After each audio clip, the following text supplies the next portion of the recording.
Hi, Joe Valensic back. Gonna do a bread recipe today called No Knead Bread. You may have heard about it. It's the rave of the internet, and people just love it to pieces. They say it's so simple that a 6-year-old could actually do this. So we're gonna get right to it. You're gonna be amazed how simple this is. We're gonna start with 3 cups of all-purpose flour.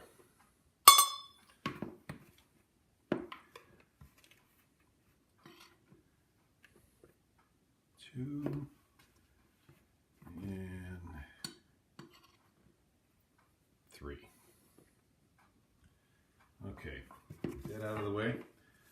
To that we're going to add a, I'm kind of ill-prepared here, teaspoon and a half of salt. You can tell how exacting that is. I don't use my half measure. And then we're going to add 1/4 teaspoon, 1/4 teaspoon of instant yeast. That's it. That's going to make the most delicious bread that you've had in a long, long time. Then I'm going to take and just blend those dry ingredients together, which is something we always want to do. Blend all your dry stuff so it's evenly distributed. To that, I'm going to add 1.5 cups of water. You can use bottled water. This is plain old tap water. It's going to turn out just as good. So then we're going to mix this up. This is called a Danish dough hook, by the way. And I like this. I bought it off the internet from a place called breadtopia.com. And I think it was like $8. And what it does is it doesn't allow a lot of dough to stick to it when you're mixing stuff. So bring that together. And your bread dough's ready. Now I'm just going to take and put that inside of a plastic bag. And that will sit on my counter for 12 hours. 12 to 18 is what you can let it sit. Just cover it with a plastic bag, good way to recycle your garbage bags, and you're done until tomorrow. So I'm making this is 8 o'clock at night, and I'll be back tomorrow morning, and it'll be right around 12 hours, and we'll go ahead and get it ready for the next step. Before we get into the actual forming of the loaves from the batter that we made last night, I just want to cover some of the most common baking vessels that you can use to make no-knead bread. From the original concept at the Sullivan Street Bakery in Midtown Manhattan, they used porcelain-lined cast iron pans. I did this for quite a long time, and if you have that, that's great. This is about a 5-quart. Another thing you can use, these are the most common things you're going to find in people's kitchens. Corningware, this is a small one, I can't find my big one. This is 2.5 quart. The next size up, like 3.5, 4 quart, would be more closely match this and for the size of the bread that you're going to be baking. These are clay bakers over here. I bought these online. This is for making an oblong shaped loaf, and obviously this one is for baking round loaves. Primarily I use these 2 bakers because that's the way that I like my bread to turn out. And if you don't have any of those, this is another option. And you don't see too many people show it on their videos, and there's a plethora of these videos out there. A pizza stone and a stainless steel pan. When you throw the dough on, cover it up. The whole idea of making the no-knead bread is that for the first 30 minutes, you keep this in a sealed environment of approximately 70% hydration, and that steam is what's going to cook the bread.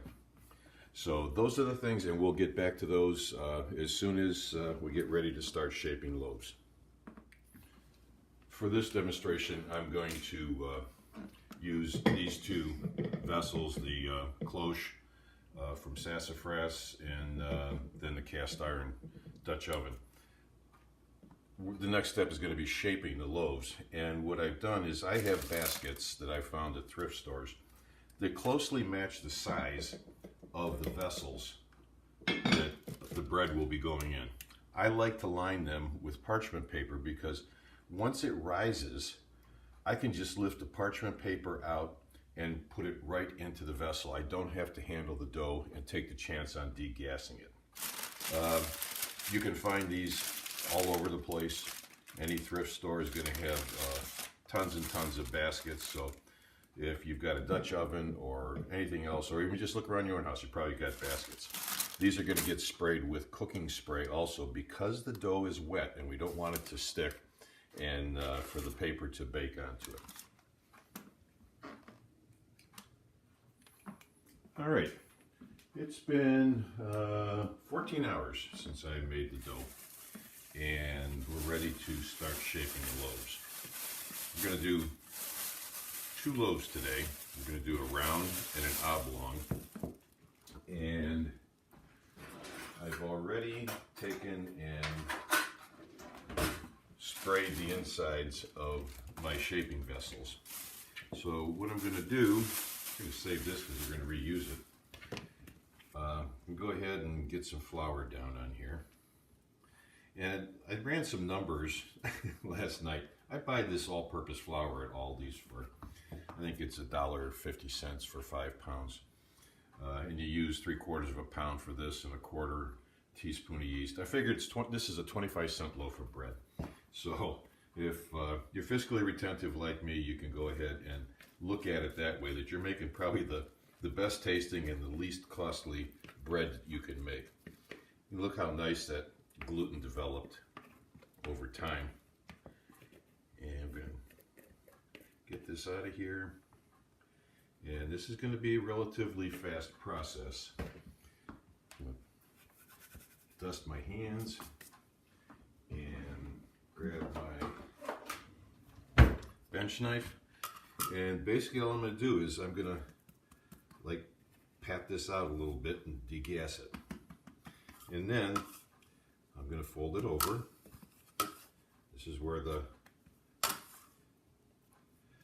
flour on the bench comes in. And basically going to shape this guy into a ball.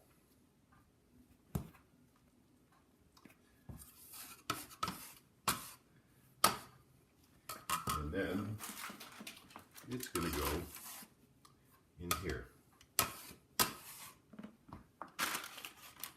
And that's going to rise for an hour. Okay, that's that one. Now we've got one more here.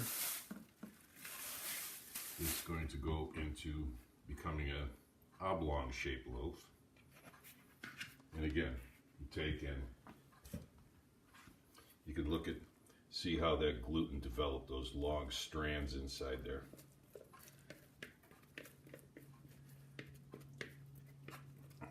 Scrape all this out. And you can see this is just really super simple to do. Just want to degas this guy, flip him over, and so this is going to be a oblong loaf, so we're going to make this a little bit longer as opposed to round. And well floured hands, pick it up, drop it in, and that's it. These are going to go back inside of their respective plastic bags for the next hour and rise. And at about 30 minutes from now, what I'm going to do is I'm going to turn the oven on, and I've got those 2 baking vessels in the oven already. I'll put it on at 450 degrees and allow them to heat up for 30 minutes. And at that time, we'll be ready to put these into the oven.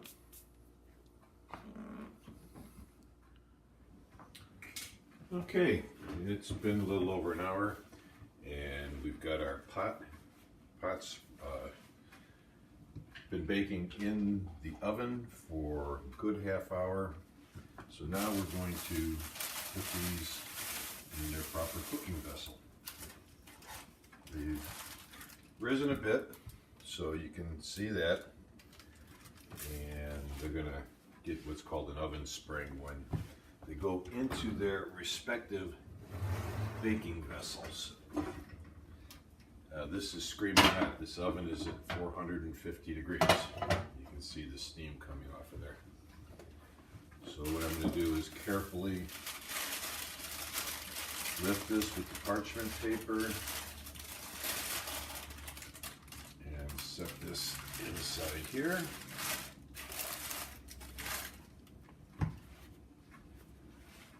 Put the lid back on. And put this one back in there. Get the other one out. Ooh boy, that's steaming hot too.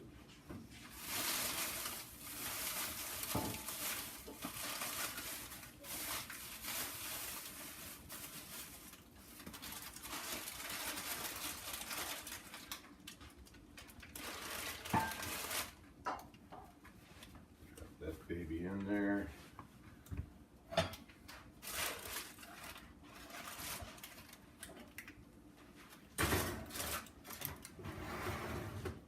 Back in the oven, and we will be back in 30 minutes. All right, it's been a half an hour. We're going to take the covers off and just show you how nice those are coming along.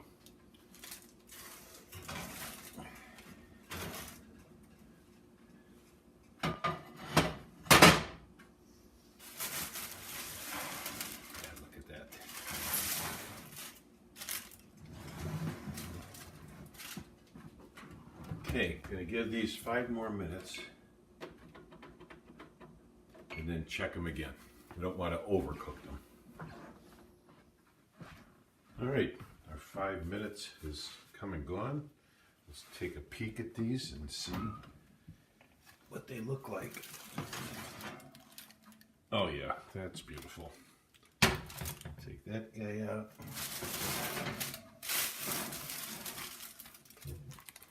And take this one out. Shut the oven off.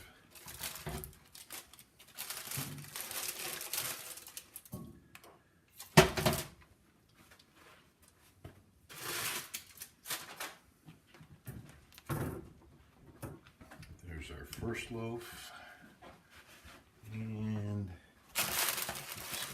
dip in here and pull this second one out.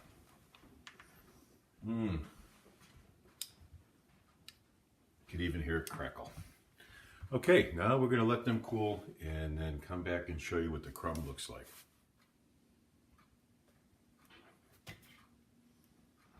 Okay, we're going to close this video out with the last thing, and that's we're going to cut this no-knead bread and show you what it looks like.